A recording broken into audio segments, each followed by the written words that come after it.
E eu queria até que você explorasse mais isso com a gente, dessa questão do poder da história, né? Sim. Porque às vezes a gente não se dá conta de como histórias nos formaram, né? Sim. E formaram culturas, né? Às vezes a gente tá ali, eu quero estudar teologia sistemática, tal, e tudo isso é muito importante, mas quando você fala, o que tá formando a cultura? São histórias, né? São histórias, perfeito. Inclusive, meu próximo livro, que sai agora em junho, pela editora Thomas Nelson, é sobre pregação e histórias. Então vai ter que voltar. Especificamente sobre isso, sobre o poder das histórias para o coração humano. Eu vou falar um pouquinho disso na aula amanhã também. Amanhã é para a préviazinha do livro. Ele tá dando aula na Jesus Coffee School aqui também. Sim, tá sendo um prazer estar lá. E é muito interessante como nós nos vemos em termos de histórias, né? Todos nós temos histórias formativas de vários níveis. Nós temos, como brasileiros, as nossas histórias formativas da nossa nação. Nossas histórias locais, nossas lendas da família. Toda família tem as suas histórias de como nossa família foi forjada, as lutas que passamos, as coisas que conhecemos. E nós temos também. Quando, por exemplo, um casal está buscando se conhecer, eles querem conhecer a história um do outro. Não somente o que ele crê ou pensa, em teologia, em política, em gastronomia ou no que for. Mas me conta a sua história, me fala de onde você veio, o que te move. A forma que a gente vê a realidade não é apenas formada pelas nossas crenças, mas pela história que vivemos. O que a gente pensa do casamento, o que a gente pensa do governo, o que a gente pensa disso, está muito ligado à casa em que nós fomos criados, ao casamento que nós vimos crescendo, a como a gente experimentou essas coisas. E então, as histórias reais e as histórias ficcionais moldam muito de quem nós somos. Muito do que as pessoas pensam, por exemplo, sobre o que é uma família feliz. Isso. Não veio talvez só da escritura. Veio dos seriados que assistiu, dos filmes que viu, das novelas, né? Das novelas, das doramas, né? Se a gente pegar agora. hoje em dia. E essas coisas estão moldando as nossas expectativas do que é uma boa vida, do que é uma vida desejável, do que é um relacionamento saudável, do que é um dia feliz, do que são umas férias perfeitas. Né? Tudo isso é moldado por histórias que consumimos. Sejam verdadeiras ou não, sejam fictícias ou histórias que a família viveu, né? Então, assim, é muito interessante como a escritura usa isso. Mais da metade, dependendo de como você conta, quase 60%, 70% da Bíblia é composto de histórias, narrativas. A maioria verdadeiras, mas algumas fictícias também, como as parábolas de Jesus. E é muito interessante que às vezes o pessoal pergunta coisa para Jesus, quem é o meu próximo? E ele conta uma história. Em vez de dar uma resposta assim, teológica, ele fala, vou contar uma história para vocês. Tinha um homem indo para Jericó, e aí ele foi atacado pelos bandidos, e Jesus conta uma história. Porque o poder da história é muito forte para moldar a gente, para fazer a gente acordar para uma realidade. A gente, é isso, né? É isso. Às vezes a gente conta umas histórias para as crianças também, e as crianças amam as histórias. E Deus nos deu um livro de histórias. A escritura é encharcada de histórias, as mais malucas possíveis, algumas violentíssimas, outras pesadíssimas, que você fala assim, às vezes começa a ler para as crianças, exato, você começa a ler para as crianças. Então, ele fala assim, vamos ver aqui. Essa mulher em 12 partes e enviou uma parte para cada tribo. Ou então assim, as filhas de Ló levaram ele para a caverna e, eita, tira as crianças daqui rápido. E tem essas histórias, um dos meus livros é até sobre as piores histórias da Bíblia, né? Um que se chama Vale da Sombra da Morte. Cristo nas piores histórias da Bíblia. Eu escolhi 10 dessas para buscar ver como que Cristo aparece nelas. O Levita e a concubina, as filhas de Ló, essas assim. Mas essas histórias moldam a gente. E elas são poderosas mesmo. E como a história de Jesus, né, moldou as histórias, né? Sim. Porque eu tava vendo alguém, eu tava lendo sobre como antes de Jesus havia-se uma outra ideia de herói, né? Então, por exemplo, você tinha os grandes imperadores como heróis, tal, pessoas super violentas e dominadores, né? E que tinham um monte de servos e um monte de esposas e tal. E todo mundo existe para servi-lo, né? Exato. E aí fala, nossa, esse é o rei, é o cara. E aí hoje, quando você olha as histórias de hoje, os heróis são sempre tipo alguém se entregando e sofrendo, né? Muito bom ponto. Lá o Homem de Ferro entregando a vida e morre para que tudo seja... Então você fala, poxa, né? Mudou o paradigma de herói, né? Sim, eu creio que faz todo sentido ver isso mesmo. Porque Cristo é o rei que veio para servir. Para servir, né? Ele é o sacerdote que entrega a si mesmo. Ele é aquele que lava o pé do discípulo. E ele é o maior de todos. A gente fica assim, mas que herói estranho é esse, né? Que coisa confusa é essa? E parece que a história da redenção, ela parece estar entranhada no coração humano.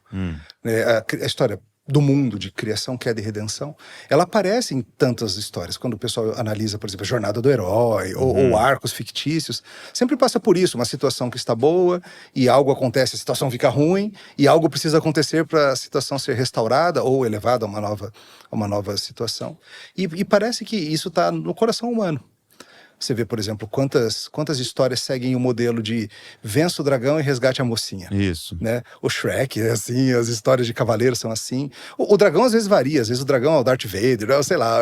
Mas existe a ideia de você tem que vencer um grande mal para resgatar aquela que está... O vulnerável, né? O inocente. O inocente, o vulnerável. E assim, esse é o evangelho. Porque o que Cristo veio fazer foi exatamente vencer o dragão e resgatar a moça. Sim. A moça é a sua igreja e o dragão. Você pincelou um assunto, eu queria que você falasse um pouquinho mais. Como é que a gente pode usar histórias na pregação? Legal. Ótima questão. Eu amo ilustrações. Sim, né? Ilustrações são uma das maneiras mais bacanas, né? Porque a ilustração, ela mexe na imaginação. A história vai diretamente na imaginação. Então, quando você usa uma história, seja fictícia, você pode trazer talvez algo de um filme, de um livro que você leu. Ou você pode trazer uma história real, de algo que aconteceu na cidade, ou na Segunda Guerra Mundial, ou não sei o quê. E aquilo ajuda o seu ouvinte a amarrar as verdades em fatos, ou em ideias mais imaginativas, do que simplesmente você fazer uma exposição, sei lá, sobre a doutrina da justificação e como funciona, ou a doutrina da adoção, seja o que for. Você está, digamos, pregando sobre a doutrina da adoção em Paulo, um texto qualquer. E aí você conta uma história de adoção interessante, famosa, ou alguma coisa marcante. Aquilo dá para as pessoas novas cores, aquilo ilumina, a ilustração traz luz, é isso que ela faz, ela traz luz. E muitas vezes as pessoas se agarram à história e lembram da história, e aquilo as prende, isso as torna memorável aquilo tudo que está acontecendo. E eu acho que é uma razão pela qual Deus nos deu não um livro de teologia sistemática, mas um livro de histórias. Porque a gente não precisa aprender somente sobre o amor de Deus, a gente precisa... Não é simplesmente dizer Deus nos ama isso, isso, isso. A gente tem inúmeras histórias que mostram o amor de Deus de tudo que é ângulo. É Deus amando o Sansão maluco, é Deus amando o Jacó enganador, é Deus amando Samuel, e Deus amando os reis que isso e que aquilo. Porque a gente vê essas histórias de como funciona. Assim como as histórias do pecado. Às vezes a gente lê os alertas bíblicos contra o caminho do mal, mas é diferente quando você vê a história do que é um rei se entregando à idolatria e como isso destrói. Ou que é uma mulher fazendo isso, um homem fazendo aquilo, e as histórias vão mostrando pra gente. Então eu creio que na pregação a gente pode se valer de histórias vindas do jornal, vindo da TV, vindo da nossa vivência, da história da família. Vou contar para vocês quando meu tio-avô foi andar na linha do trem e causou um descarrilhamento e sei lá, uma coisa assim que aconteceu na família. Toda família tem essas histórias malucas, né? Você pode usar essas histórias aí também para ilustrar, para ajudar as pessoas a entenderem os pontos da teologia. Porque nosso coração funciona assim. Uma vez eu li um livro chamado Switch, né? Por que é tão difícil mudar? Né? Switch é mudar, né, em inglês? E aí, ele falava um negócio legal que ele faz uma ilustração assim, é como se a gente fosse um motorista guiando um elefante. Ele fala, o motorista é o seu racional. Então ele tá dando o caminho ali, o elefante é o seu emocional. Ele falou, então o motorista tá guiando. Mas se o elefante decidir ir na outra direção, ele vai, cara. Ninguém segura, né? Então ele dá esse exemplo, tipo legal. Assim, eu quero parar de tomar refrigerante. Então o racional... Pô, por quê? Porque faz mal, porque não sei o quê, porque aquilo. Ele tem toda a lista, então vamos parar.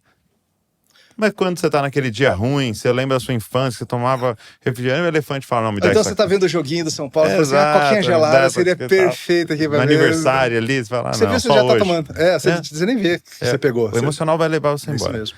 Ele falando disso. E aí ele falando, o racional, para ter mudanças, ele precisa entender. Ele precisa entender. E eu fiquei relacionando isso com a pregação, né? Falando, não, eu preciso explicar o texto bíblico, eu preciso explicar como verdadeiramente Deus está falando isso, e é bíblico, e faz sentido e tal, beleza.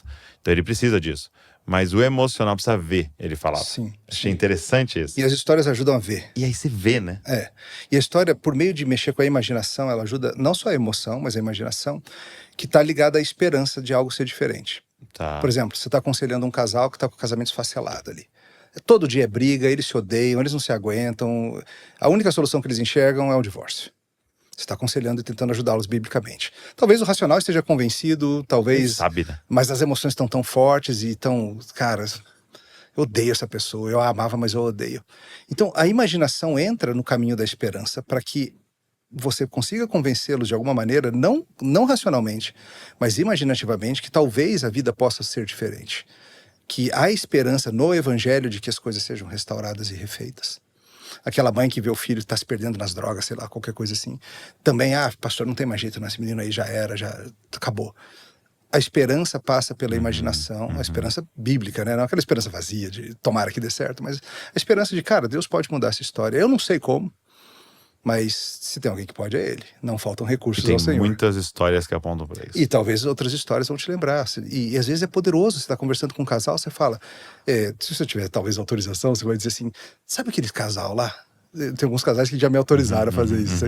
Então, eles estiveram nesse ponto que vocês estão, alguns anos atrás. Não é possível, pastor, eles estão tão bem. Eles são tão perfeitos. Então, eles tiveram. O que mudou? O que agiu? O que funcionou? E esse tipo de coisa. Histórias funcionam. As pessoas conseguem ver saídas, ou no mínimo imaginar que saídas são possíveis, quando elas veem esse tipo de coisa. Uma coisa que a gente tirou, assim, eu não sei lá no contexto da igreja que você lidera, mas eu percebi uma coisa que a gente tirou foi testemunha, né? Eu via mais acontecendo na igreja, assim, né? Uma irmã, conta isso, vem subir aqui, vem contar um testemunho aqui. Aí ela falava, tipo, olha, cara, meu filho tava doente, a gente orou e Deus curou e tal. Então tinha, assim, essa questão mais, porque são histórias, né? Histórias do que Deus anda fazendo. A Bíblia é cheia dessas histórias, nós contamos histórias uns aos outros. Eu acho que a gente, nas nossas conversas pessoais, precisa contar mais das nossas histórias também. Verdade. De o que Deus já fez ali, como que Deus mexeu nisso, soube que você superou tal problema, me conta um pouco de como foi. E às vezes é um caminho tão inusitado que Deus usou, ou às vezes foi o óbvio mesmo. Então a gente trazer e testemunhar, essas né? Eu acho que até para os nossos irmãos não crentes, a gente quer evangelizar parecendo muito com apologética, né? Do que com testemunho, né? Sim. Eu era cego, agora eu vejo. Não sei explicar. Não tenho detalhes. Não sei nem o nome dele. Não tenho detalhes. Aquele moço lá, aquele que tava lá. Muitas vezes é isso mesmo. É um mendigo contando para outro onde achou o pão, né? Onde achou o pão. Isso é muito bom.